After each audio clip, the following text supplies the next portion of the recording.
কংগ্রেসের তথ্য প্রযুক্তি দফতরে ইডির অভিযানের প্রতিবাদে রাজপথে নেমেছেন মুখ্যমন্ত্রী মমতা বন্দ্যোপাধ্যায়। লাগাতার আন্দোলনের প্রথম দিনেই প্রায় ৮ কিলোমিটার হেঁটে বিজেপির বিরুদ্ধে শক্ত বার্তা দেন তিনি।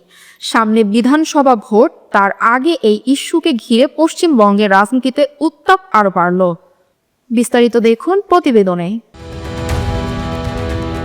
তৃণমূল কংগ্রেসের তথ্য প্রযুক্তি দফতরে ইডির অভিযানের প্রতিবাদে বিজেপির বিরুদ্ধে আন্দোলন শুরু করেছে দলটি। লাগাতার আন্দোলনের প্রথম দিনে প্রায় ৮ কিলোমিটার পথ হেঁটে মিছিল করেছেন দলনেত্রী মমতা বন্দ্যোপাধ্যায়। সাংবিধানিক পদে থেকে কেন্দ্রীয় তদন্তকারী সংস্থার কাজে বাধা দেওয়ার অভিযোগে এদিনও মমতাকে তীব্র আক্রমণ করেন বিজেপি ও কংগ্রেস নেতারা। চলতি বছর মে-জুন মাসে রাজ্যটির বিধানসভা ভোট, তার আগে এই ইস্যুতে রাজ্যের রাজনীতিতে উত্তাপ ছড়িয়ে পড়েছে।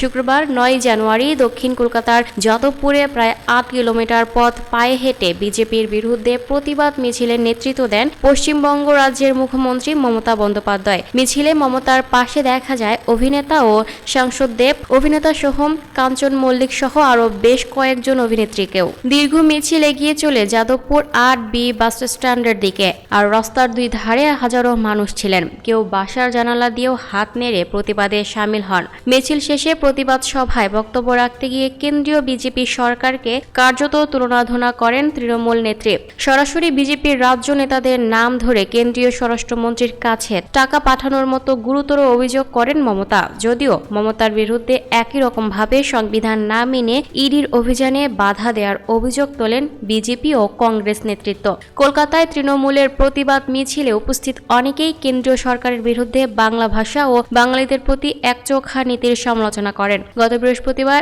৮ জানুয়ারি সকালে পশ্চিমবঙ্গে আলোচিত কয়লা পাচার মামলায় দিল্লি ও কলকাতা সহ দেশের বিভিন্ন জায়গায় অভিযান চালায় কেন্দ্রীয় তদন্তকারী সংস্থা ইডি। কলকাতার লকডাউন স্ট্রিটে তৃণমূল কংগ্রেসের তথ্য প্রযুক্তির দায়িত্বে থাকা আইপ্যাকের কর্ণধার প্রতীক জৈনের বাড়িতে ইডির তল্লাশির সময় সেখানে প্রবেশ করেন মমতা বন্দ্যোপাধ্যায়। সেখান থেকে সবুজ রঙের একটি গুচ্ছ ফাইল ও কম্পিউটারের হার্ড ড্রাইভ নিয়ে আসেন তিনি। এই ঘটনা নিয়ে যদিও উভয় পক্ষই আদালতের দ্বারস্থ হয়েছে।